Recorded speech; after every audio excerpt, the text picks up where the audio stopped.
Tuna somo zuri sana la majira haya ya Kwaresma lenye kichwa kinachosema toba na matengenezo.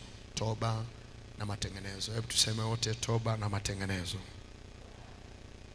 Kanisa, haleluya. Kuna tofauti kati ya toba na matengenezo. Sehemu nyingine wanasema kutubu na kurejea. Na ndio wito hasa wa majira haya ya kukumbuka kazi kubwa ambayo Yesu aliifanya msalabani, na kipindi hiki ikiwa ni njia ya kuelekea msalabani, kwa maana ya Yesu alipoanza siku 40 za mateso nyikani, ambako alipandishwa na Roho Mtakatifu ili aweze kujaribiwa, na katika siku 40 akashinda, na baadaye mimi na wewe tukapata wokovu na ukombozi tulio nao sasa. Na katika majira haya, jana nilisema kuna kitu kinaitwa nguvu ya majira. Hiki kitu kizingatie sana. Nguvu ya nini? Ya majira. Ndio maana wewe kuna wakati ukikumbuka nyakati ngumu ulizowahi kupita, ghafla unasikia kumshukuru Mungu tu. Kinachokupa kushukuru ni kwa sababu ya nguvu ya nini? Majira. Lakini pia nguvu ya majira inasukumwa na roho iliyoko nyuma ya hayo majira. Kwa mfano, tunapokumbuka habari hii ya ushindi wa Kristo, ushindi wa Yesu, Roho Mtakatifu yule yule aliyemsaidia Kristo, Roho Mtakatifu yule yule aliyemfufua Kristo kutoka kwa wafu, roho yule yule ndio tuko naye mpaka leo. Kwa unapopata nafasi ya kufunga kwenye majira kama haya, na unapopata nafasi ya kuwa na muda wa kukumbuka na kuomba na toba kwenye kipindi kama hiki, kuna nguvu ya Roho Mtakatifu ile ile, roho yule yule aliyempandisha Kristo nyikani, ndio roho yule yule anakukamata sahihi.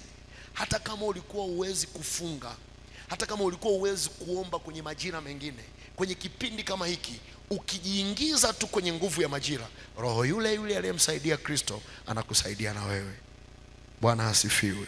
Hebu tupungiane kama tuko pamoja. Nyanyua mkono wako juu, sema ewe roho wa Bwana uliyemsaidia Kristo kupita kwenye majira haya, naomba unisaidie na mimi kutumia haya majira kwa ajili ya kuomba sawasawa, katika jina la Yesu. Sema amen. Kwa hiyo hiyo ndiyo nguvu ya majira. Nguvu ya majira. Ndio maana Yesu anaondoka, anawaambia wanafunzi wake, kaeni humo mpaka mtakapovikwa uweza utokao juu. Kwamba hamtatembea kama nilivyokuwa natembea mimi, lakini roho yule yule aliyenisaidia atawasaidia na ninyi. Kwa majira haya ya Kwaresma yana nguvu yake kiroho ya kumsaidia kila muamini aweze kupata kitu. Sasa moja ya kitu ambacho kipo kwenye majira haya ni kujifunza habari ya toba na matengenezo. Na jana nikazungumza pointi ya msingi, jana asubuhi na jioni, nikasema kabla hujajua kuhusu toba, lazima ujue kuhusu dhambi. Toba ni matokeo ya dhambi. Kilichotufanya leo tunatubu ni kwa sababu kuliwahi kutokea kitu kinaitwa nini? Dhambi. Kwa hiyo kama dhambi isingekuwepo, watu wangekuwa hawana kitu kinaitwa toba. Haleluya. Kwa hiyo kinachotufanya leo tunatubu ni kwa sababu ya dhambi. Kwa hiyo lazima tujue kuhusu dhambi. Na nilizungumza kauli moja jana asubuhi, nikasema kwa nini Kwaresma inarudia kila wakati? Kwa nini si ingefanyika mara moja ikapita ikaisha? Kwa nini kila mwaka tunaletewa kitu? Ni kwa sababu bado kuna vitu tunahitaji kujifunza mwaka kwa mwaka. Kila mwaka inapoingia Kwaresma usiangalie kama mwaka jana. Kuna kitu kipya Mungu anakiachilia. Na moja ya kitu ambacho watu wengi hawajui kuhusu dhambi. Wengi sana wanajua matendo ya dhambi, lakini watu wengi sana hawajui kwamba kuna dhambi nyingi sana, tofauti na kuzini, kuiba, kusema uongo, kuua. Hayo ni matendo, lakini kabla hayajawa matendo kuna dhambi nyingi sana ambazo zinatutesa. Na kwa sababu adui amejua hapo kwamba kuna dhambi nyingi sana ambazo mwanadamu au muamini hazijui, shetani anazitumia hizo kama uhalali wa kutupiga. Na nikazungumza statement moja kwamba Ile kwamba haujui kuwa ni dhambi au sio dhambi haikuondoi kwenye adhabu. Haleluya. Kibibilia dhambi iko kisheria. Kama ambavyo unasemaga kwamba swala la kutii sheria, ukienda mahakamani uwezi, kama umeshtakiwa na kosa uwezi kuambia kwamba mimi nilikuwa sijui. Watakwambia sawa ulikuwa hujui. Ndio maana tunachukua mawakili wanatusaidia kwenda kutafsiri sheria, kwa sababu vitu vingi tunakuwa hatujui. Lakini nataka nikuambie, ile kwamba haujui kwamba nilichofanya ni dhambi au sio dhambi haikuondoi wewe kupata adhabu yake. Mshahara wa dhambi unabaki pale pale. Ndio maana jana tukamaliza kwa ombi moja la muhimu sana, kwamba Mungu nijulishe. Wale ambao tumesoma ile Zaburi ya 51, kuna mstari tuliosoma jana. Daudi anasema sasa nimejua makosa yangu. Nimejua makosa yangu na dhambi yangu i mbele yangu daima. Baada ya Daudi kujua makosa yake, ilimfunulia kuijua dhambi yake. Watu wengi kwa kuto kujua makosa ambayo tunayafanya, hatujui kama tunatembea na dhambi. Kanisa la Mungu, Bwana asifiwe. Kumbuka tulikotoka, walioko kuepo jana na wale wengine ambao mmenisikiliza mwezi uliopita, alikuwa anafundisha kitu kama hiki, kwamba kuna makosa yanazaa dhambi na dhambi inazaa uovu, na vikikusanyika vyote kwa pamoja vinaitwa uasi. Mtu anamwacha Mungu, anaondoka. Haleluya. Kwa kuto kujua makosa, hebu sema makosa. Kwa kuto kujua makosa, wengi tunatembea tukifikiri kwamba hatuna dhambi. Na ndio maana watu wengi sana ukiingia kwenye maombi, ghafla unajikuta unatumia muda mwingi sana kutubu. Ni Roho Mtakatifu anakupeleka tu kwamba mwanangu, hicho kinachokusumbua wewe hujawahi kujua kwamba ni matokeo ya dhambi, kwa hiyo tubu. Kwa hiyo unajikuta unaomba, unatubu. Mbona ninatubu sana? Mbona nishasahau nilichokifanya? Roho Mtakatifu anajua kuna kitu ulifanya ni makosa, ila hujui kwamba ni makosa, ambayo yamezaa dhambi, yamezaa uovu, na sasa unatembea. Kile kitabu cha waraka wa kwanza wa Yohana, waraka wa kwanza wa Yohana, sura ile ya kwanza mpaka mstari wa 8 mpaka wa 10. Waraka wa kwanza wa Yohana, sura ya kwanza mstari wa 8 mpaka wa 10. Waraka wa kwanza wa Yohana, sio Yohana moja, ni waraka wa kwanza wa Yohana. Yani unaanza moja alafu unaandika Yohana. Inasema, tukisema kwamba hatuna dhambi twajidanganya wenyewe, wala kweli haimo mwetu. Kwa watu wengi sana wanajidanganya wakifikiri kwamba nimetubu. Kwa tuko kwenye kipengele cha kuangalia dhambi za aina 10 ambazo huwa hauzitubii mara kwa mara. Anasema tukisema kwamba hatuna dhambi twajidanganya wenyewe, wala kweli haimo mwetu. Mstari wa 9 unasema, tukiziungama dhambi zetu yeye ni mwaminifu na wa haki, hata atuondolee dhambi zetu na kutusafisha na udhalimu wote. Mstari wa 10 unarudi tena kusema na sisi, tukisema kwamba hatukutenda dhambi twamfanya yeye kuwa muongo, wala neno lake halimo mwetu. Sio kama mmeelewa hii mistari Kwa hiyo Mungu anapokusemesha kuhusu dhambi, inuka. Cha kwanza kabisa mwambie Mungu, nijulishe. Tulisoma jana huu mstari wa Zaburi, ile Zaburi ya 51 ambayo tunaitumia kwenye yale maombi yetu ya rehema. Mstari wa 3, Zaburi ya 51, maana nimejua mimi makosa yangu. Now I know. Nilikuwa sijui. Na nikasema faida mojawapo ya kuomba rehema kwa Mungu au kuomba toba kwa Mungu sio tu kusamehewa. Pamoja na kwamba toba inakusaidia kwenye kusamehewa, lakini toba pia inakufunulia kujua dhambi ambazo ulikuwa hujui kama ni makosa kwako. Ni moja ya kazi ya toba. Wakati unaomba toba, ukiwa kwenye kipindi cha kuomba toba, jifunze kuwa na utulivu mwingi sana. Kaa na diary yako katikati ya maombi. Kuna vitu Roho Mtakatifu atakuwa anakusemesha. Unaweza ukaletewa hata ndoto usiku Mungu akakuonyesha kitu ambacho ulikifanya siku nyingi sana. Jana nilitoa ushuhuda hapa kwamba kuna familia moja nimekuwa nikiombea miaka mingi sana, lakini finally juzi ndio nikajua tatizo lao ni nini. Ni kwa miaka mingi sana nilikuwa natafuta kujua kwa nini hawa watu hawafanikiwi, kwa nini hawa watu wanapigwa kwenye uchumi, watu wote hali ni mbaya. Waliokuwa wanamtegemea alipostaafu naye hali ikawa kama ndugu zake, na wote wakawa na shida. Nikawa natafuta kujua. Kwa tulipokuwa tunaanza kuomba maombi ya rehema, nikaiombea hii familia rehema. Siku moja nimelala nikaota ndoto wiki iliyopita. Mungu akanionyesha kwamba kosa lao ni nini. Akanionyesha kwamba kwenye hii familia kuna kofia ya utumishi. Kosa lao, baba yao alipokufa, ambaye ndio alikuwa mtumishi, hakuna mtu mwingine ameenda kwenye huo wito. Na Mungu akanionyesha kwenye wale watoto, mtoto ambaye alitakiwa kuchukua baada ya baba yao, akanionyesha ile kofia inahama kutoka kwa huyu baba aliyekufa inakuja kwa huyu, akaikataa. Ikaenda kwa mwingine akaikataa, ikaenda kwa mwingine akaikataa. Na hao wote wanne, watatu wameshakufa, sasa hivi amebaki mmoja. Wanakufa kwa nini? Wanakufa kwa sababu hawana wanachofanya duniani. Ni kama mti usiozaa unafanya nini? Unakatwa. Si mnafahamu hiyo? Yohana inasema. Kwa kuna watu ambao pia kwenye familia zetu kuna makosa ambayo tumeyafanya ya kuto kukaa kwenye wito. Mwaka kwa mwaka Mungu anakuja anakukumbusha, mwaka kwa mwaka Mungu anaikumbusha familia, lakini hakuna mtu anabeba hicho kitu. Matokeo yake tunaishi maisha ambayo unahangaika duniani, haufanyi kusudi la Mungu. Ni makosa makubwa, na matokeo yake unakuwa ni kama mti usiozaa, unakatwa.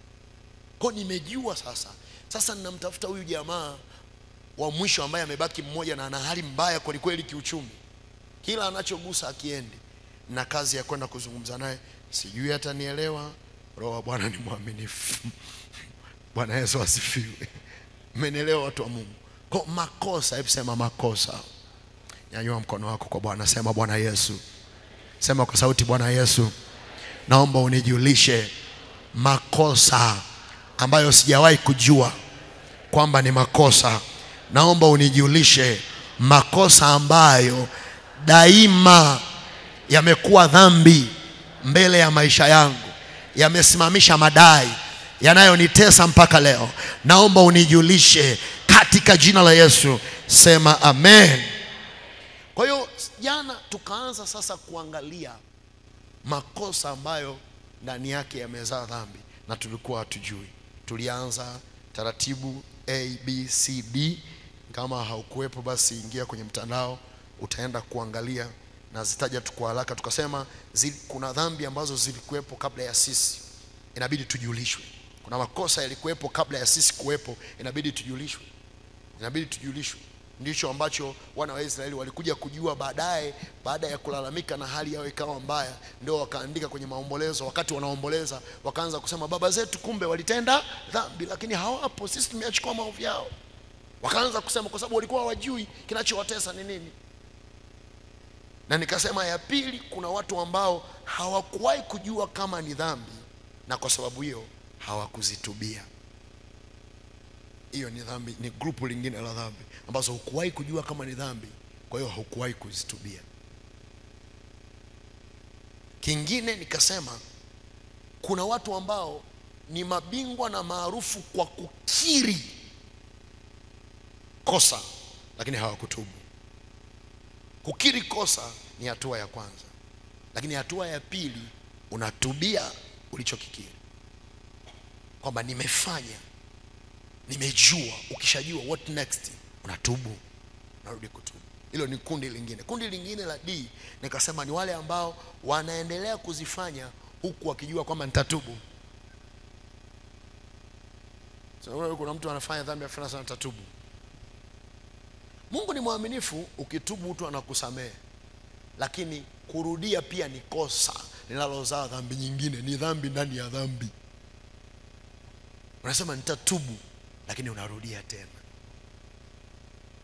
Yaani asubuhi umetubu, alafu mchana unarudia. Unatubu mchana, jioni unarudia. kweli Mungu alitufundisha kusamehe 7 mara 70. Lakini hebu mchukulie tu ni baba yako, sababu Mungu ni baba yetu. Hebu fikiria tu ni baba yako.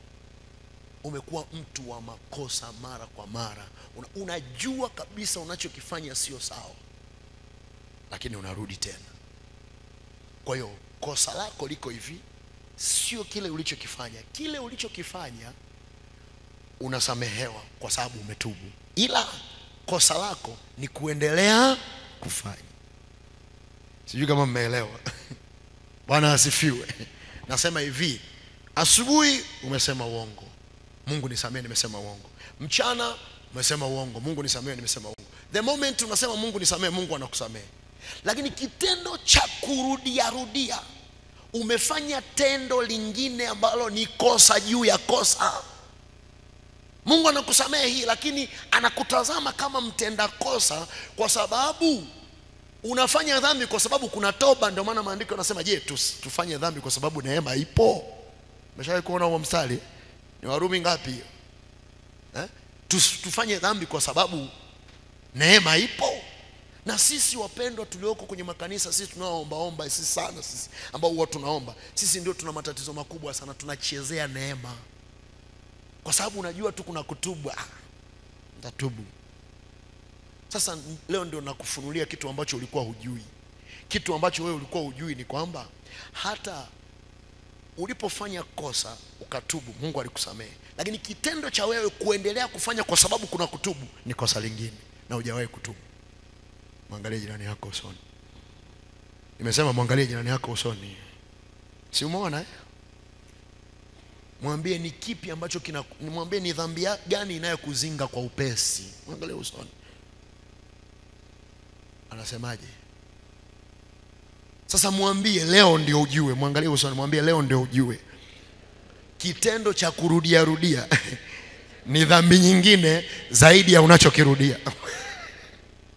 Yaani issue sio hicho unachofanya. Kukirudia ni dhambi nyingine. Wewe umetubu ulichofanya, ila hujatubu kwa kurudia rudia. Hujawahi kuona kuna mfano mmoja kwenye Biblia, unasema mtu mmoja aliambiwa nenda, akasema nitaenda, afu hajaenda. Mwingine akasema siendi, lakini akaenda. Sasa inaulizwa, ni upi aliyefanya kosa? Alisema naenda ila huyu mwingine siendi ila kaenda. Sasa ndio kama wewe. Lakini hujawahi kutubu hiyo dhambi, kwamba Mungu, dhambi yangu mimi ni ya kurudia rudia makosa. Hii ni dhambi. Na msisahau tunachokitafuta hapa ni kwamba kwa sababu hautubia haya makosa, yanaenda kuzaa, yanaenda kujiaccumulate, yanaenda kujikusanya, yanaenda kuzaa kitu kinaita uovu. Ule uovu ndio unaonyanyuka na kukutesa. Ule uovu ndio unaonyanyuka na kukutesa, unakuwa ni mateso kwako. Kwa hiyo unafikiri kwamba mbona ninatubu Mungu anisamehe? Kuna nyingine hukuzitubia kwa sababu hukujua kama ni dhambi, na nyingine hukuzitubia kwa sababu umekuwa ukirudia rudia kwa kigezo kwamba nitatubu. Hebu nyanyua mkono wako kwa Bwana, sema Bwana Yesu, nimerudia rudia. Sema kabisa, sema ni Bwana Yesu, nimerudia rudia mara kwa mara, nimefanya marudio ya makosa, na kusihi Bwana unihurumie mwanao. Kitendo cha kurudia nimekuudhi wewe, kitendo cha kurudia nimehesabiwa hatia, naomba unisamehe Bwana katika jina la Yesu. Sema amen. Kwa hiyo umeona hayo makosa? Umeona? Tutende dhambi kwa sababu neema ipo? Hapana.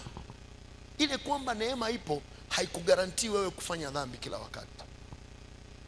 Tumeelewana watu wa Mungu?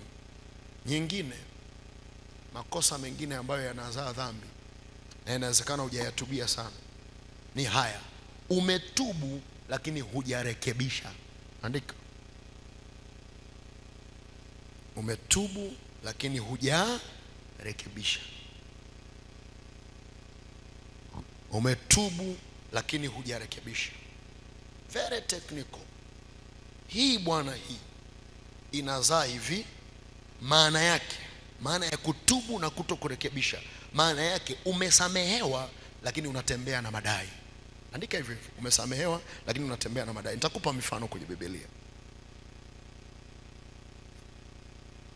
Umetubu lakini hujarekebisha, maana yake umesamehewa lakini unatembea na madai. Umesamehewa lakini mtuhumiwa. Kanisa la Mungu, Bwana asifiwe. Yesu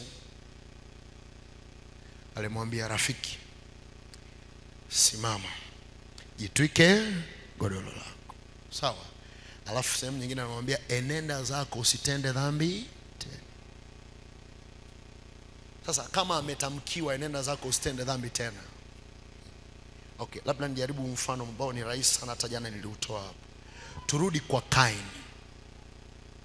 Kaini aliambiwa maneno haya mawili ya muhimu sana, ambayo unatakiwa kila siku ya tafakari. Unajua, ukitaka kujua namna ya kutubu dhambi, rudi kwenye bustani ya Edeni, alafu nenda kwa wale kaka zetu Kaini na Habili. Itakusaidia kitu kikubwa sana. Pale ndipo kila kitu kinapoonekana. Nyoka au ile roho ya nyoka ni ile ile yatoka enzi zile. Ilipomshindwa Adam kwenye bustani ya Edeni, ilienda kumfuata Adamu wa pili, anaitwa Yesu. Mtego ule ule wa chakula wa tunda Edeni ulienda kama mtego wa chakula mlimani. Kwa hiyo nyoka yule yule alienda. Kwa hiyo the scenario, namna ambavyo shetani anadili na sisi kwenye eneo la dhambi, ni kitu kile kile ambacho wenzetu walikipitia. Sasa ukienda kwa Kaini utaelewa. Mungu anamwambia, nisikilize vizuri, Bwana Yesu asifiwe. Hebu tupungiane watu wa Mungu. Haleluya.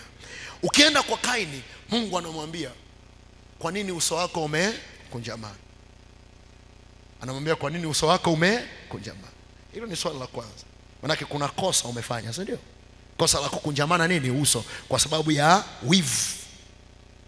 Alafu anamwambia hivi, ukitenda vyema hutapata kibali. Sio kama mmenisikia vizuri hapa. Mambo mangapi hayo? Alafu la tatu anamwambia, dhambi iko mlangoni inakuotea, fanya uishinde. Kwa hiyo kwa Kaini alitakiwa afanye toba, lakini pia afanye matengenezo. Cha kwanza, Kaini amefanya kosa la kwanza la hasira na wivu. Kwa ajili ya wivu kwa ndugu yake, akaanza kumkasirikia ndugu yake. That is number one. Ni kosa la kwanza lilompelekea kwenda kufanya dhambi ya kitendo cha kuua. Kwa wewe kama Kaini, hebu muangalie jirani yako usoni, mwambie wewe kama Kaini sasa ndio nakufundisha cha kufanya. Muangalie usoni, mwambie wewe kama Kaini sasa ndio nakufundisha cha kufanya. Mfundishe Kaini sasa, mwambie hivi, ungekuwa wewe ndio Kaini. Muangalie usoni, mwambie ungekuwa wewe ndio Kaini sasa, ambacho ulitakiwa kufanya cha kwanza ni kutubu kosa la wivu. Alafu cha pili, Kaini, hukutoa sadaka inavyotakiwa, hukutenda vyema. Sio kama mmenisikia hapo. Hukutenda nini? Kwa hiyo cha kwanza, Kaini alitakiwa amwambie Mungu, nimekosa, nisamehe, nimemwonea wivu ndugu yangu. Kwanza nimekosea pia kwenye kutoa sadaka. Mungu anamsamehe on the spot. Halafu cha pili, Kaini arudi kwenye mazao yake, achukue mazao yaliyo bora, ayapeleke kama sadaka, ndio kutenda vyema. Sasa walokole wengi, kwa nini tunatembea na umaskini na ufukara na tunatafuta vibali, tupewe vibali na tutamkiwe vibali? Kwa sababu wengi tumetubu kosa la kwanza, ila hatujatenda vyema. Ulitoa fungu la 10, ulikosea kutoa fungu la 10, ukamwambia Mungu nisamehe, Mungu akakusamehe on the spot, na uko kwenye safari ya kwenda mbinguni. Lakini ile baraka ya fungu la 10 haiachiliwi kwa toba, inaachiliwa kwa wewe kutoa fungu la 10. Sio kama mmeelewa? Muangalie jirani yako usoni, alafu mwambie ukitenda vyema utapata kibali. Kwa hiyo Mungu kasema nawe. Jana nimezungumza kitu hapa, nataka tu kukirudia, ila hiyo ndio point yenyewe. Nisikilize vizuri sana, itakusaidia. Sio tu fungu la 10. Kuna sadaka nyingi sana ambazo Mungu anazizungumza na sisi. Kwa mfano sadaka iliyowaua kina Anania na Safira haiko kwenye fungu la 10, haiko kwenye malimbuko, haiko kwenye mavuno. Ilikuwa ni sadaka ya nadhiri. Waliahidi kwamba tukiuza kiwanja kwa amount hii tutalipa, tutapeleka kama sadaka, lakini hawakufanya. Na Mungu anaidai sadaka ya nadhiri, anaidai kama nini? Dhambi. Nadhiri inadaiwa kama nini? Dhambi. Ikidaiwa kama dhambi, mshahara wake ni ule ule, mauti. Jamani, mnanielewa ninachokisema? Bwana asifiwe. Sasa kuna mambo mawili hapa. Ukitubu kwa sababu umekosea, haukuitoa hiyo sadaka, umetubu, Mungu nisamee, uliwahi kunisemesha kuhusu hii sadaka, naomba unisamee, niliahidi sijatoa, naomba unisamee. Mungu ni mwaminifu tena ni wa haki, hata atuondolee dhambi zetu zote na kutusafisha na udhalimu wote. Anatusamehe, na tukifa sasa hivi tunaenda mbinguni. Ila kile tulichotakiwa kukipata duniani sio kwa sababu ya toba, ni kwa sababu ya kufanya vyema. Kwa unatembea kwenye mbingu ambazo haupati kibali, lakini ni muombaji mzuri. Ni muombaji mzuri. Usiku na mchana unapambana kuomba. Kila ukiingia kwenye kuomba, Mungu anakurudisha kwenye toba. Unajikuta Mungu unaomba katikati hapo unaanza kutubu. Sasa hapa tukizungumzia kuhusu sadaka, kuna wapendwa wengi sana hapa mnatembea na hatia. Kwa sababu wengi sana Mungu alishawasemesha kuhusu sadaka, lakini hamjawahi kutoa. Mwangalie jirani yako, mwambie kuna sadaka ngapi hujatoa. Mwangalie usoni.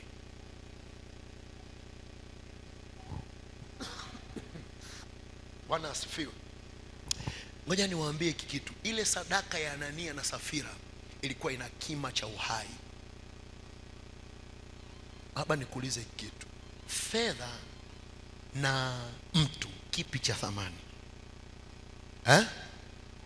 Kwa sababu fedha hainunui mtu. Mnanisikia ninachokisema? Kwa nini Mungu aliwaua watu kwa sababu tu hawajaleta fedha? Mahesabu unayoyapiga wewe ni sahihi kabisa, na mbele za Mungu ni sahihi kwamba mtu ni wa thamani kuliko fedha. Lakini kwa nini Mungu anamuua mtu? Mke na mume wanakufa. Nilikuwa nawaza kama kina Anania na Safira, watoto wao wako Sunday school, afu wao wamekuja kwenye ibada hapa. Watoto wanatoka Sunday school, mami kafa, yule kaenda kuzikwa, kwa sababu wamekosea kwenye sadaka. Unafikiri kwa nini Mungu anamuua mtu? Kwa sababu ya sadaka. Niki ninachokisema, tukisema hatuna dhambi, tunajidanganya. Kwa nini anamuua mtu? Kwa ajili ya sadaka. Mungu anakuwa aggressive kiasi hicho. Why? Maana yake fedha ile ya thamani ya kina Anania, ile sadaka, nyuma ya ile sadaka kulikuwa kuna kitu cha thamani ambacho kinaitwa uhai wa kina Anania na Safira. It's not about money, it's about kilichoko nyuma ya sadaka. Sadaka yoyote nyuma yake imebeba kitu, na kilichokuwa kimebebwa nyuma ya sadaka ya kina Anania na Safira kilikuwa ni uhai wao. Kwa hiyo wao kutoa sadaka kulikuwa kunaamua kuishi kwao, na kutoa sadaka kulikuwa kunaamua kufa kwao. Na ndio maana yule aliyekuwa madhabahuni akasema, miguu ya wanaoenda kumzika mume wako hiyo hapo. Kwa nini? Umetubu lakini hujarekebisha. Ndio pointi ya msingi hapa. Kuna kutubu na kurekebisha. Usisahau hiki kitu. Hebu mtikise jirani yako, mwambie tuko kwa resma hapa. Mshtue, mwambie tuko kwa resma. Bwana Yesu asifiwe. Na haya ndio mambo unatakiwa kuyasikia kwenye haya majira. Haya ndio mambo unatakiwa kuyasikia, kwa sababu nataka niwaambie, wewe unaomba, wewe sadaka unatoa, wewe kanisani unaenda, wewe ni mtoto wa Mungu. Yaani wewe hapo baraka ushazipokea nyingi, baraka unayo kwa taarifa yako. Uhitaji, lakini kuna mahali unakosea. Ukinisikiliza hiki kitu utatoboa tu. Na nani niwaambie, kama kuna mahali pa kuwekeza nguvu kwenye maombi yako, wekeza nguvu kwenye toba. Wekeza nguvu kumtafuta tu Mungu na kumwambia Mungu, hebu nijulishe wapi nimekosea. Kwa sababu ndicho kilichoharibu flow ya baraka ya mtu ya mwanadamu kutoka kwa Mungu. Dhambi ndicho kilichoharibu flow ya Mungu kuachilia baraka kwetu ni automatically. Sisi hatuzitafuti baraka. Baraka zinatakiwa zije kwetu, zitutafute. Maandiko yanasema tu mjue sana Mungu ili uwe na amani, ndivyo mema yatakavyo kujia. Wewe una kazi ya kumjua Mungu. Na hichi ndicho ambacho anakujulisha kwamba moja ya eneo ambalo ulikuwa ujui, hivi nimekosea wapi? Lazima urudi kwa Mungu kurudiza nimekosea wapi. Jana nilitoa mfano hapa. Nilitoa mfano jana jioni, wale wanaokumbuka. Yule dada ambaye amezaa mtoto wa kwanza, alafu amekaa miaka 9, miaka 8 bila mtoto. Anaomba, ombea sio miroho, sio miungu, fungua tumbo lililofungwa, toa masadaka. Baada ya maombi ndio akaja kuota ndoto iliyomjulisha alipokosea. Alikosea, yuko leba, wakati ana hali mbaya sana ya process ya kujifungua, akasema Mungu, naomba usinipe mtoto mwingine, yani hii inatosha, nimeteseka sana, siko tayari kufa tena. Lakini hakuwahi kutubu hicho kitu. Kumbe ilikuwa ni kosa lilofunga tumbo lake la uzazi. Jamani, mnanielewa? Toba inahitaji marekebisho. Ukishakosea mahali, nenda ukarekebishe. Watu wengi sana wanasema mimi nimegombana na wazazi wangu, lakini mimi nimeshawasamehe, sina shida nao, nimewasamehe. Na wao wameniambia tumekusamehe. Ile kwamba umewaambia umetubu kwao, wamekusamehe na wewe umewasamehe, haitoshi. Tengeneza mahusiano. Tengeneza mawasiliano. Kwa sababu hawatatoa baraka kwa sababu uliwakosea ukatubu. Watatoa baraka kwa sababu ya uhusiano mzuri kati yako wewe na wao. Ndicho Yakobo alichokipata. Kilichomfanya Yakobo akapata kwa mzee alikuwa ndani yake ana baraka. Anakula nyama kutoka kwa nani? Esau. Lakini ndani yake ana baraka, anataka kuitoa kabla hajafa. Esau anaambiwa, mama akaangalia ni mtu gani ambayo ana good relationship na familia. Huyu wa porini muacheni aende porini. Yakobo ndio ana mahusiano mazuri na familia. Mama akitaka kitu, Yakobo. Baba sijui amefanya nini, baba alikuwa mzee haoni. Yakobo ndio alikuwa anambeba mzee. Mzee alikuwa anafikiri tu kuhusu nyama, lakini Yakobo alikuwa anafanya mambo mengi ya familia kuliko Esau. Esau alikuwa muindaji, Yakobo ndio alikuwa mle ndani. Baba kama alikuwa na shida ya kujisaidia, Yakobo baba yako anaenda. Sijui kuna nini, Yakobo. Kuna wanyama wanatakiwa wakachukue, Yakobo ndio alikuwa na good relationship na familia. Hiyo ndio iliyomfanya akapata baraka. Hakuna uongo pale. Sio kwamba yule mama alifanya uongo. Yule mama aliona kwamba anayestahili ni nani. Na ndio maana kama baraka inatoka kwa Mungu inakuja kwa mzazi kwenda kwa watoto, Mungu si angeweza kuzuia? Kwa nini Mungu hajazuia? Kwa sababu is a good flow. Good flow kwa Mungu, baraka it is automatically kuja kwa mwanadamu, lakini kuna kitu kinazuia relationship. Kwa hiyo ukisha tubu, tengeneza. Wengi tumetubu lakini hatujatengeneza. Hata kama mmekoseana na mtu ambaye ni influential sana, hata kama mmekoseana na mtu ambaye unajua kabisa kuna vitu vingi vinatoka kwangu kuja kwake, kuna vitu vingi ambavyo vinatoka kwake kuja kwangu, make sure unatengeneza good communication. Hayo ndio marekebisho, na ndivyo Mungu anavyotaka. Uishi tu kumwambia Mungu nisamehe, lakini pia unatakiwa kutengeneza, kurekebisha mahali ulipokosea, kutengeneza mahusiano mazuri na nani? Na Mungu. Nani ameelewa hapa? Nyanyua mkono wako kwa Bwana juu kabisa, sema Bwana Yesu, nimekuelewa tena. Sema kwa sauti, nimekuelewa tena. Sema kwa sauti, nimekuelewa Bwana. Nakusihi Baba yangu, nisaidie tena kurekebisha, kutengeneza nisiishie tu kutubu, lakini nifanye matengenezo katika jina la Yesu. Sema amen. Tunamalizia ya mwisho afu tunaingia kuomba, sawa? Hii ni wiki ya maombi ya toba na matengenezo, kwa hiyo lazima tupate muda wa kutosha wa kuomba. Ya mwisho ni hii: ni dhambi ambazo zimefanywa mahali lakini hujui, ila zinakutesa kwa sababu wewe uko hapo.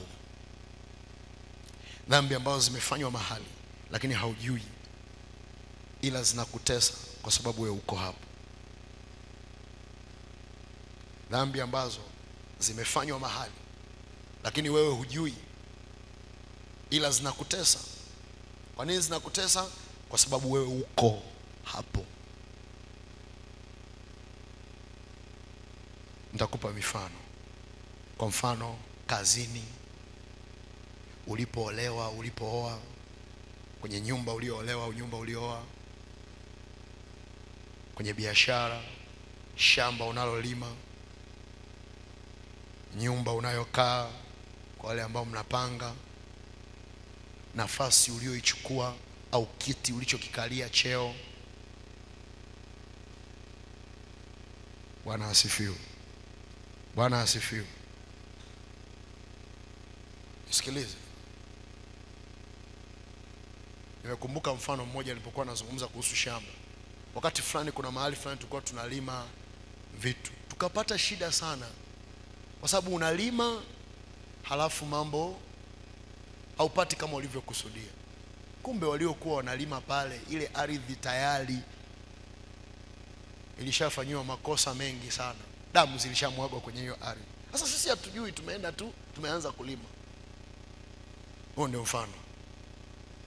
Lakini mfano mwingine, ukienda kwenye Biblia utawakuta familia ya kina Ibrahimu, Isaka, Yakobo na hao wengine wanaofuata huko waliozaliwa. Hao mama yake, mke wa Ibrahim Sarai, na mke wa Isaka, na mke mmoja wapo wa Yakobo, walikutana na shida moja ya uzazi, ya kuchelewa kupata mtoto. Lakini tatizo halikuwa kwa wanawake, tatizo lilikuwa kwenye familia walioolewa. Umenielewa? Umeshawahi kuona mtu anaingia tu kwenye ndoa, ghafla hali yake ya uchumi imepigwa? Umeshawahi kuona mtu anaingia kwenye ndoa ghafla? Sasa hapa naongea very sensitive, msije mkavunja ndoa zenu. Mimi sijawaambia mkavunja ndoa zenu, ila nimewaonyesha tu mahali pa kuomba. Unapoomba toba na rehema kwenye huu mwezi, ukumbuke kuna hilo eneo. Yaani Mungu anakufunulia tu, mwanangu, gusa na hapa, gusa na hapa. Umeolewa kwenye familia ambayo hali yao ya uchumi ni issue. Wewe ulipoingia agano umependa ua, boga na ua lake, sawa? Kwa hiyo umebeba na agano. Nafahamu watu ambao wameingia kwenye ndoa, kaingia kwenye ndoa mwezi haujaisha akafukuzwa kazi. Unaomba, manguvu ya giza yanasema kwa nini alioa huyu mwanamke? Kwa nini alioa? Sasa issue haikuwa kuoa, issue ni kushughulikia cha kiroho kilichokuwa nyuma ya hiyo ndoa. Sio kama mnanisikia ninachokisema? Kwa sababu hakuna mtu ambaye yuko sawa. Kila mtu ana issue zake. Kila familia ina issue. Utakuta familia nyingine ina magonjwa, familia nyingine ina tabia mbaya, kila familia ina issue. Kwa hiyo popote ulipooa na popote ulipoolewa hapana usalama. Moja ya kitu Mungu anachokufunulia leo, unapokaa kwenye maombi ya toba, usisahau ili eneo la kutubu kwa ajili ya ulikoolewa na ulikooa. Maana watoto mliozaa ni product ya hiyo ndoa. Watoto wenu wanaweza wakapigika. Unashangaa mtoto wa kiume ana tabia mbaya. Wewe mama umelea, umejitahidi kupambana, umelea, lakini ghafla mtoto wako ana hali mbaya. Kumbe kwa baba zao kulikuwa kuna issue. Kosa lako sio kuolewa kwenye hiyo ndoa. Kosa lako ni kutokufanyia cha kiroho. Fanyia kazi cha kiroho. Nataka niwaambie kuna mambo, kwa mfano issues zinazohusu uchumi, issues zinazohusu afya, issues zinazohusu kibali na kazi. Hizi ni issue ambazo ziko moja kwa moja kwenye ndoa. The moment mtu anapoolewa mahali au anapooa mahali, yani ni kuolewa na kuoa. Hata nyinyi wanaume ambao mnaenda kuoa mahali, moja ya kitu ambacho unatakiwa kukifanyia kazi cha kiroho ni kuhakikisha kwamba usije ukaoa pamoja na ukaoa na vingine ambavyo unavioa vilivyoko kwenye hiyo familia. Ndio maana wazee wa zamani, wale wazee wa zamani sana, sio hata kama wapo siku hizi hapa, wazee wa zamani sana wanajua wakati wa kuoa kijana anatafutiwa mke, na wana criteria. Mimi nilirudi kule kijijini, nilienda kwenye kijiji kimoja huko Upareni huko juu huko, nikakuta vizee vimechoka, vizee vya Kipare vifupi vyeupe. Unajua Wapare ni wazuri wale wazee, yani kazuri kanajipenda. Hebu tupongeane, Wapare ni watani zangu, haleluya. Wapare hoye. Nikakuta vizee vya Kipare vina kachamakao, haviwezi hata kutembea vizuri, hata kwenye milima kule juu, ni Ugweno kule juu kule kwenye milima. Sasa nilikuwa natembelea, yani tumeenda kwenye huduma, alafu asubuhi huwa tunaenda tunatembelea nyumba kwa nyumba. Nikaenda kutembelea hao wazee. Kwa nikawakuta siku hiyo wamekutana, wanabebwa kabisa, kwa sababu milima ile kutoka sehemu nyingine ni ishu kupanda, lakini wanaenda wanakutana mahali. Nikaenda nikazungumza na moja ya swali ambayo nilikuwa nataka kujua modo ya kuolewa. Kilichonishangaza tu ni kwamba wako kama 25 karibu 30, sijahesabu vizuri, lakini wote ni wajane. Na ni kweli wajane ni wengi kuliko wagane. Kwa hiyo hicho kitu nikawa very interested kujua. Wakanieleza modo ya kuoa. Wakasema shida ni waume ambao walituoa. Sisi hatukuwa na shida kwa sababu sisi tulichaguliwa. Kila mmoja anaeleza jinsi alivyochaguliwa. Sasa mimi sikuchagua niolewe na nani, mimi nilichaguliwa. Wazee walikuja wakasema haya, tumekupatia kijana. Hayo mambo hayapo leo. Leo kila mtu ana mmekutana kimjini, mnamalizana huku, baba mkwe anapatikana popote. Kuna watu ambao baba mkwe anapatikana popote wanasema. Yaani anapelekwa mzee mmoja mtaani huko Mission Town, mimi ndio baba mkwe wa huyu, kumbe sio baba. Mwambie sio swala la baba mkwe, nataka kwenda kwenu. Lakini wakanieleza hichi kitu ambacho nakizungumza hapa, kwamba namna walivyokuwa wanafanya wazee wa zamani kwa majira yao walikuwa hawakosei, kwa sababu walikuwa wanaangalia historia ya familia, tabia, historia ya magonjwa. Walikuwa wanaangalia vitu vingi ambavyo sisi wa leo tunatakiwa tufanye spiritual assessment.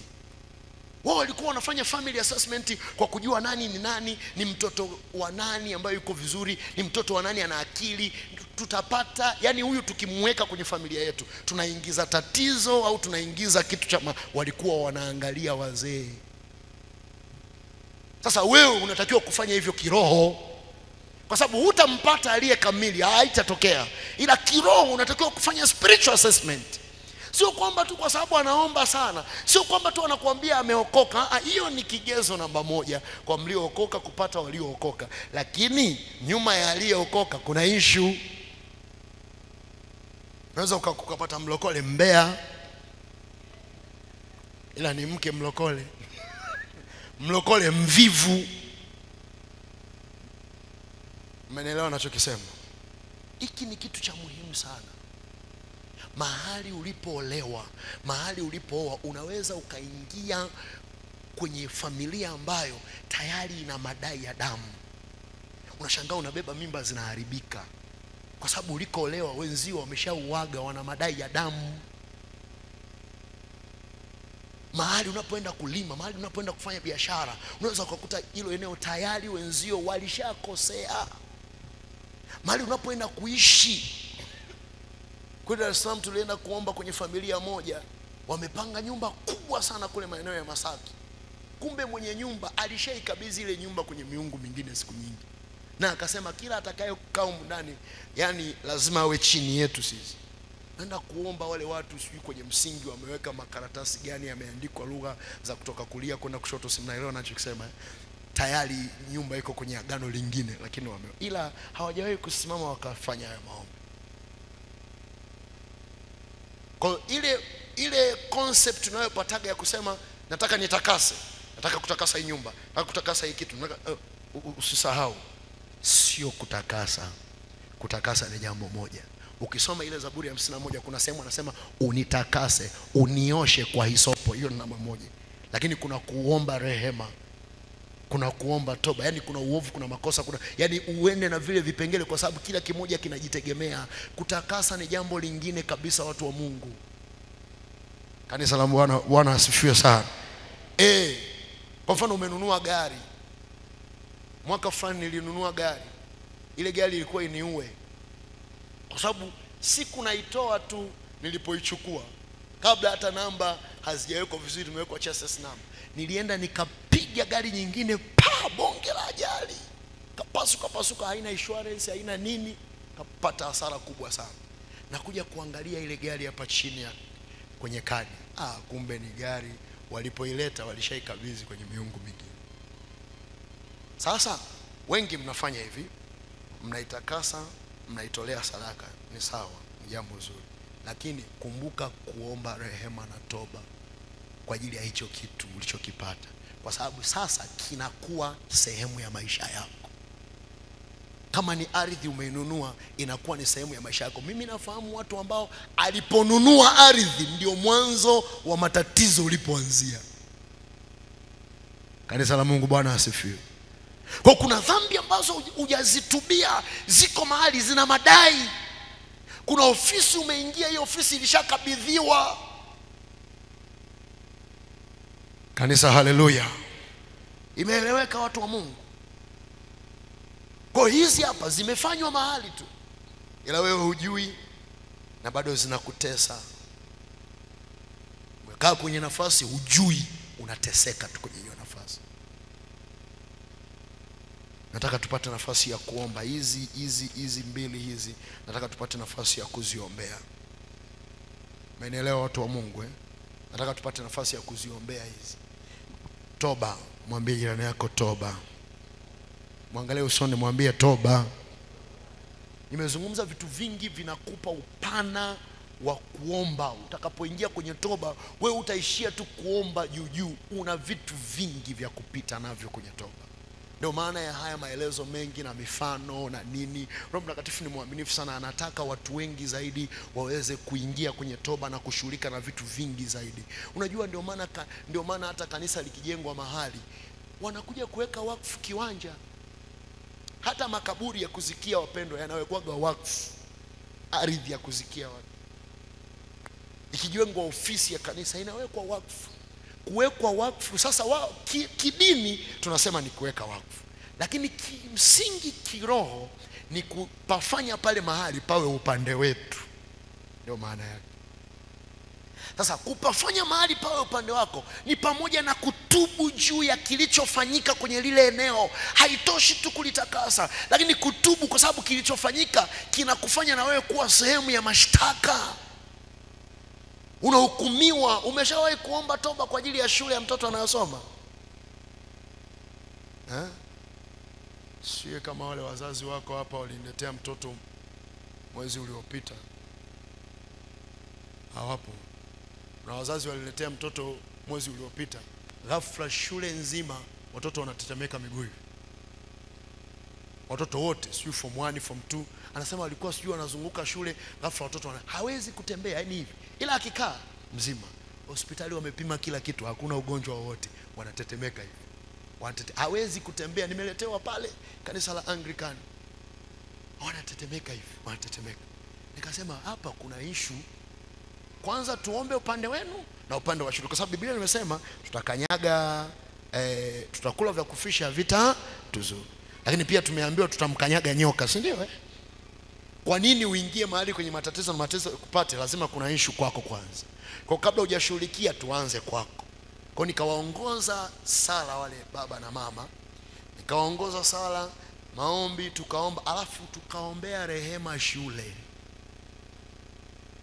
kwa sababu kuna kitu kiko kwenye shule.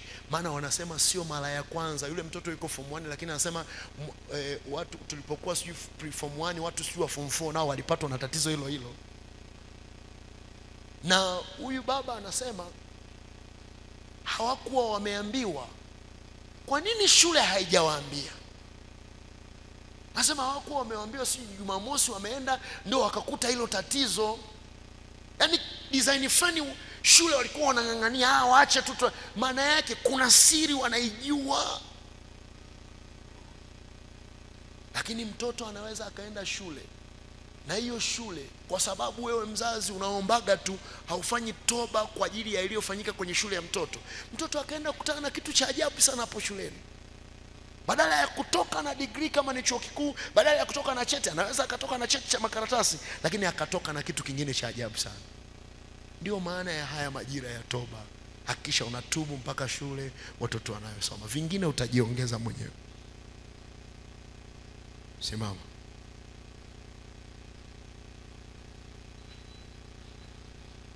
Mbona mnasimama kwa uzito hivyo? Au injili ndio imewafanya kuwa wazito? Naomba tusimame haraka, muda umesonga. Tulikubaliana 12 tunamaliza hapa, lakini wengine mmechelewa na wengine ndio wanaingia saa hizi. Kwa hiyo hivyo Bwana asifiwe. Haleluya. Toba, hebu sema toba. Sema tena toba. Na umeziona sasa hizo kitu maeneo hayo umeyaona Kwa leo tuna maeneo mawili ambayo tunataka tuingie nayo kwenye toba. Eneo la kwanza tumesema ni maeneo ambayo tulitubu lakini hatujarekebisha, hatujatengeneza. Lakini eneo la pili, maeneo ambayo yanakuhusu kazini, mahali unapoishi, uliponunua eneo, watoto wako wanakosoma, mahali ambapo umefungamana na mtu yoyote na kufanya naye shughuli yoyote. Haya ni maeneo ambayo hebu pita na toba. Msiseme tunatakasa kwa damu ya Yesu. Pita na nini? Toba. Toba maana yake ni kumpa Mungu nafasi kwenye hilo eneo. Ni kumpa Mungu nafasi kwenye hilo eneo. Unapotubu kwa ajili ya eneo, unaachilia mahusiano kwa upya kati ya hilo eneo na Mungu. Sio kama mmeelewa Kwa hiyo ukitaka mahusiano ya Mungu na hilo eneo, basi uwe na uhakika ni muhimu sana kufanya toba. Toba ndio inatengeneza mahusiano na Mungu. Unaweza ukapata kasa mahali ukatengeneza mahusiano yako wewe na pale, lakini ukitubu unatengeneza mahusiano ya pale mahali na nani? Na mahali ulikoolewa. Inawezekana kuna kitu walikifanya sio sawa sawa ambacho kinawatesa mpaka leo. Ukitubu unatengeneza uhusiano uliopo kati ya Mungu na ndoa. Wengi sana wanatafuta uhusiano uliopo kati ya mume na mke. Sawa, ni vizuri, lakini kuna uhusiano wa Mungu na ndoa yenu. Hicho ni kitu kingine tofauti ambacho inabidi ufanye toba ili Mungu aingilie kati hilo lango. Haleluya, watu wa Mungu. Damu yako na sadaka nategemea daima, yote chini ya kisha Mwokozi atanitosha. Damu yako na sadaka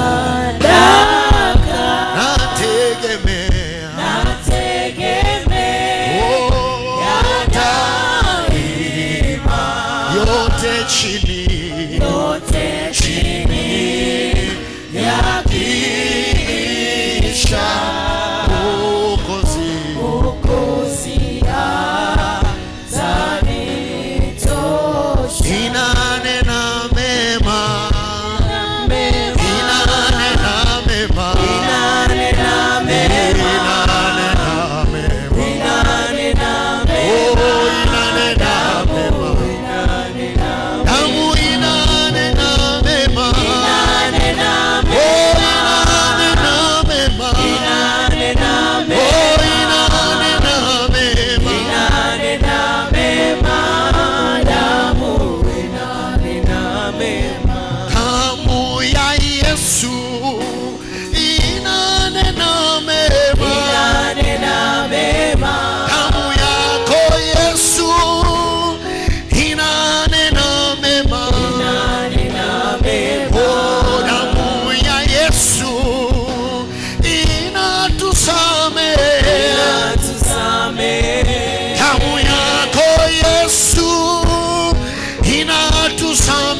pambana, hamuyaweza pambana, oh yaweza pambana,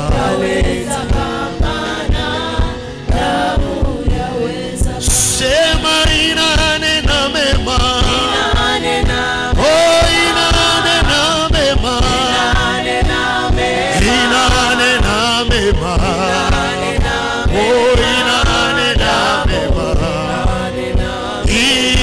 inanena mema, oh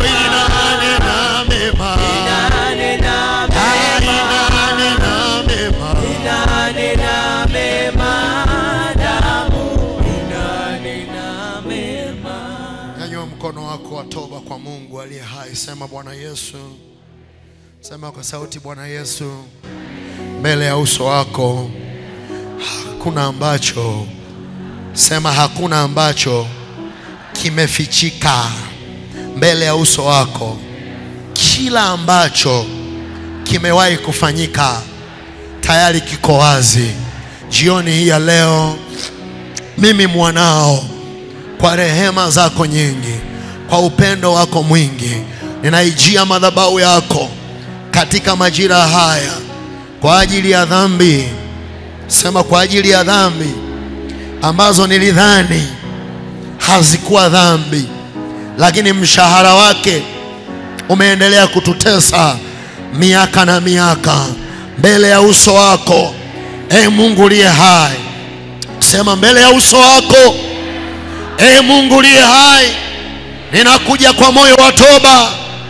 Ninajua wewe ni Mungu uliyenijulisha haya, kwa sababu umeona mateso yangu, umeona machozi yangu, umeona fedheha yangu, umeona mapito yetu.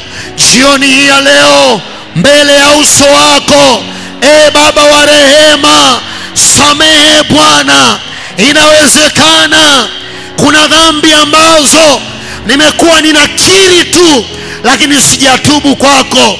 Inawezekana kuna dhambi ambazo nimeendelea kufanya kwa sababu neema ipo, lakini leo Bwana umesema na moyo wangu juu ya jambo hili. Naomba unisamehe, nisamehe Bwana kwa ajili ya rudia makosa yale yale.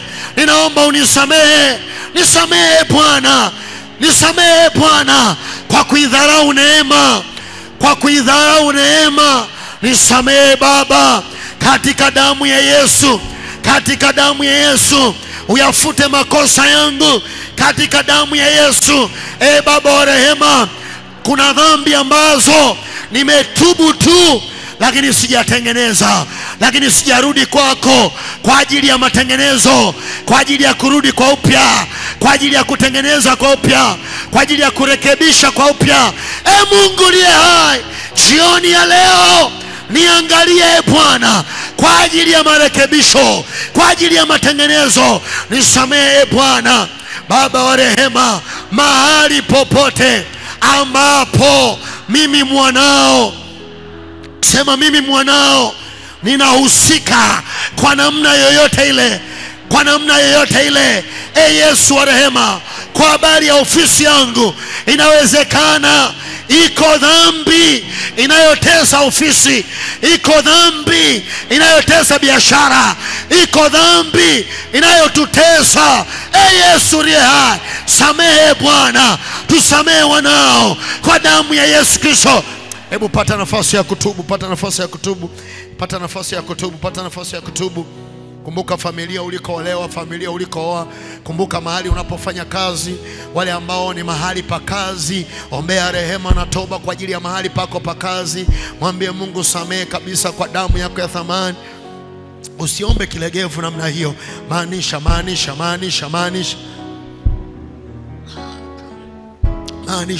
Maanisha kabisa, maanisha kwa Mungu. Mwambie Mungu, kuna vitu kwa kweli mimi ni kama Kaini tu.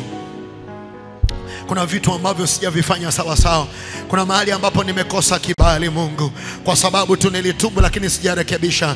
Nilitubu kwa ajili sijafanya. Bwana, we Mungu umehimiza watoto wako tuondoe hata nadhiri mbalimbali ambazo tumewahi kuziweka mahali, lakini Mungu wa rehema, tusamehe watoto wako katika damu ya Yesu Kristo. Ninaomba toba kwako, samehe Bwana. Hebu omba, mtu wa Mungu, omba, omba, ni maombi ya toba. Ndio, ondoa madhara ya dhambi kwa toba, ondoa madhara ya dhambi kwa toba, ondoa madhara ya dhambi kwa toba, ondoa madhara ya dhambi kwa toba. Ndio, yuko Mungu anayesamehe, yuko Mungu anayesikia. Ndio, yuko Mungu anayesamehe, yuko Mungu anayesikia. Ndio, arabasata rabashata Rikamonda raba satario komonda raba shita rimanda rabo sakaria monda raba saka rakomonda raba shataria monda raba sika rimanda rabo satario komonda raba shata rimanda rabo sakario komonda raba sata rabo shataria manda rabo saka rakomonda raba sitaria monda raba shata. Mungu wa rehema na neema, Mungu wa rehema na neema, Mungu wa rehema na neema, samehe watoto wako Bwana. Inawezekana huyu dada kwenye nyumba aliolewa ndiko kwenye asili ya mateso anayoyapata. Inawezekana huyu baba mahali alikooa ndiko kwenye asili ya mateso. Inawezekana ofisi yake ndio ambayo ina madai ya damu, ofisi yake anayofanyia kazi inawezekana ndio ina madai ya damu. Yesu wa rehema, rehemu watoto wako Bwana kwa damu ya Yesu Kristo. Samehe Bwana, rehemu Bwana. Hii tabia imetoka wapi? Huu fukara umetoka wapi? Huu maskini umetoka wapi? Hii hali imetoka wapi? Haya magonjwa yametoka wapi? Rehema yako Yesu, rehema yako Yesu, rehema yako Yesu, rehema yako Yesu, rehema yako Yesu, rehema yako Yesu.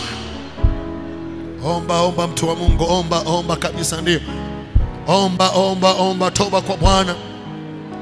Ndio, ndio, toba na matengenezo. Ndio, toba na matengenezo. Ndio, tunatengeneza kwa Mungu, tunatafuta ushirika na Mungu kwa upya, tunatafuta ushirika na Mungu kwa upya kwa njia ya toba na matengenezo. Tunatafuta ushirika wa Mungu na Mungu kwa upya kwa njia ya toba na matengenezo. Mungu asikie rehema, Mungu asikie toba katika damu ya Yesu, katika damu ya Yesu, katika damu ya Yesu, katika damu ya mwana kondoo, katika damu ya Yesu, katika damu ya mwana kondoo, katika damu ya Yesu, katika damu ya mwana kondoo. Tusamehe wanao tumekuwa wepesi wa kukiri makosa lakini hatujatubu ipasavyo. Tusamehe Bwana, tumekuwa watu wa kurudia rudia makosa yale yale, tumeendelea kuyafanya.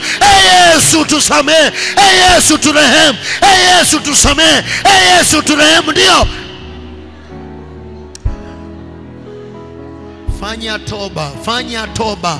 Usikubali huo uzito unaousikia. Adui anajua huu ni mlango wako wa kutokea. Usikubali huo uzito. Shetani anajua huu ni mlango wako wa kutokea.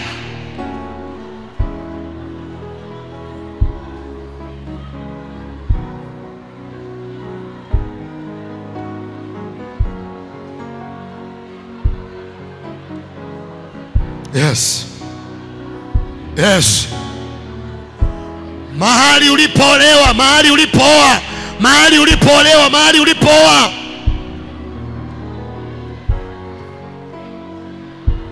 ona hao watoto, ona hao watoto. Jesus, ndio.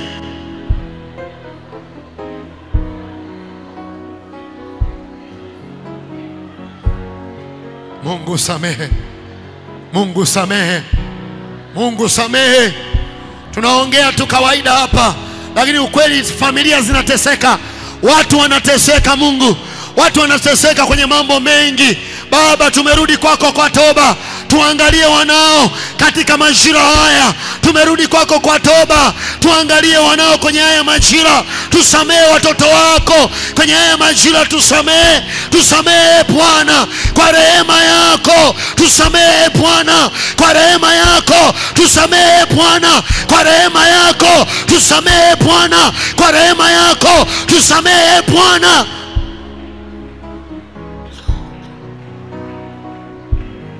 Maanisha, maanisha, maanisha, maanisha.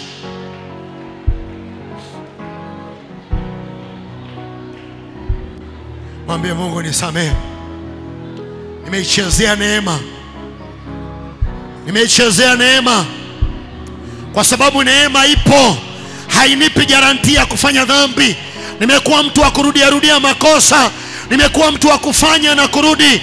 Kila wakati nimedanganya, nimesema nimefanya hili na ile. Yesu nihurumie mwanao. Yesu nisaidie mwanao. Sina namna ya kufanya isipokuwa ni msamaha wako. Nisamehe Yesu, nihurumie Bwana. Nisamehe mwanao, nirehemu baba yangu. Nisamehe mwanao, nisaidie mwanao. Nirehemu Yesu, nisamehe Bwana. Nirehemu Bwana, nisamehe Bwana kwa damu ya Yesu. Ndio.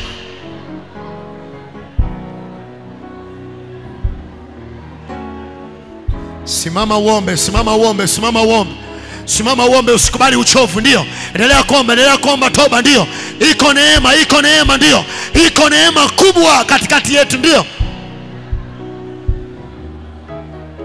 Omba toba kwa ajili ya mahali pako pa kazi. Kwa ajili ya mahali pako pa kazi. Inawezekana umetubu lakini hujatengeneza. Mungu ana ushirika na ofisi yako. Mungu ana ushirika na kazi yako. Mungu ana ushirika na hiyo ofisi. Muite Yesu, mwambie Yesu, ninatubu kwa ajili ya hiyo ofisi. Nahitaji matengenezo, nahitaji ushirika wa wewe na hiyo ofisi. Ndio.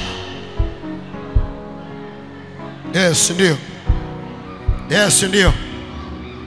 Yes, ndio. Yes, ndio Bwana. Ndio Bwana Yesu. Sikia watoto wako. Sikia maombi ya watoto wako. Sikia maombi ya watoto wako. Sikia maombi ya watoto wako. Ninasimama kwenye nafasi yangu ya ukuhani wa zamu kwenye hii madhabahu. Ninawaombea rehema, ninawaombea toba kwa damu ya Yesu. Wasamehe Bwana, warehemu Bwana. Karaboshata rimandorobosata. Suleimani aliomba akasema, ikiwa watu hawa wamekukosea, watakapokabiri hekalu lako ukawasikie kutoka mbinguni. Nami naomba kwenye hii madhabahu, ikiwa watoto wako hawa wamekutenda kosa, ukawasamehe, ukasikia kutoka mbinguni na kuondoa makosa yao katika damu ya Yesu. Ndio. Jesus. Jesus. Jesus. Ndio. Yes Lord. Ndio. Yes, ndio. Ndio. Ndio Bwana. Ndio Bwana. Ndio. Ndio. Ndio. Ndio. Ndio. Yes, ndio.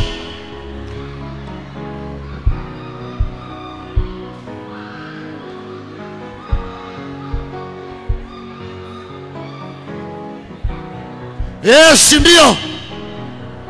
Ndio. Mungu anasema nataka toba. Nataka toba, nataka toba. Nataka watu watubu. Ndio, ndio. Yesu, sikia maombi yetu Yesu. Tuliingia kwenye hizo ndoa, hatukujua kama tumeingia kwenye shida. Yesu wa rehema, samehe tu. Mungu wa rehema, samehe. Yesu wa rehema. Ndio.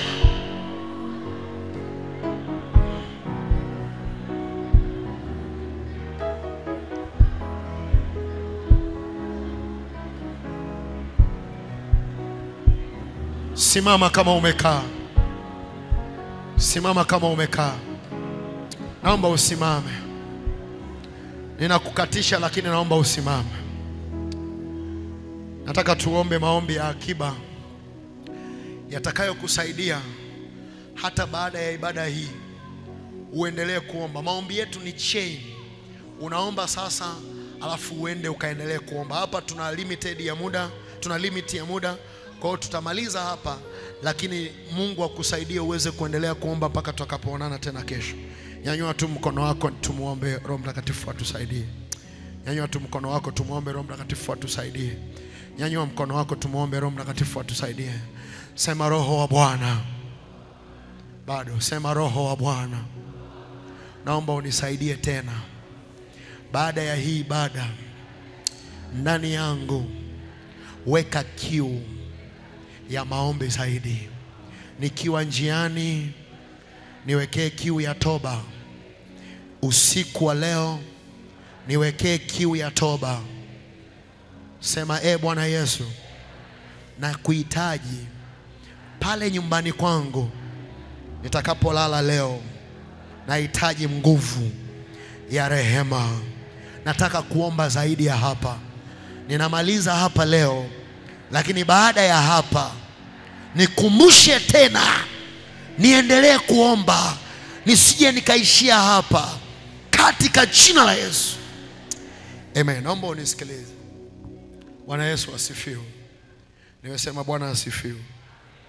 Tunapambana na time ili tumalize kwa muda mzuri, lakini haya maombi ni endelevu, sawa? Tuko majira ya Kwaresma. Ngoja niwaambie kitu ambacho niliwaambia jana watu wa ibadani. Naomba unisikilize. Haya ni majira yanayofunua siri katika ulimwengu wa roho. Wenzetu wa imani nyingine wanaomba asubuhi, mchana, jioni. They are very aggressive in prayers. Unaingia kazini, unaingia kwenye biashara na mtu ambaye amefunga anaomba.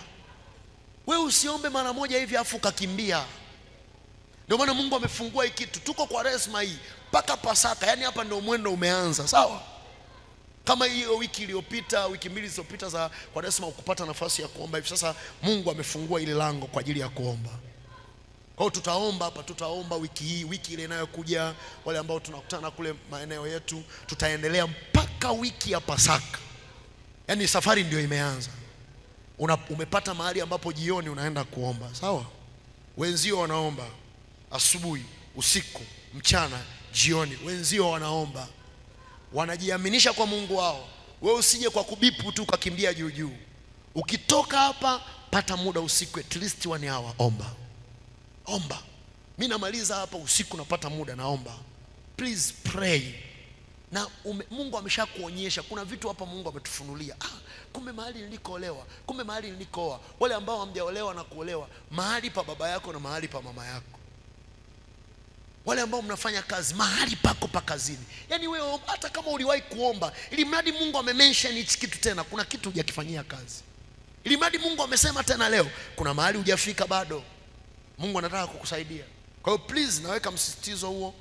Bwana Yesu asifiwe. Naomba uchukue sadaka yako. Chukua sadaka yako tumalize. Yes Lord. Nyanyua sadaka yako kwa Mungu.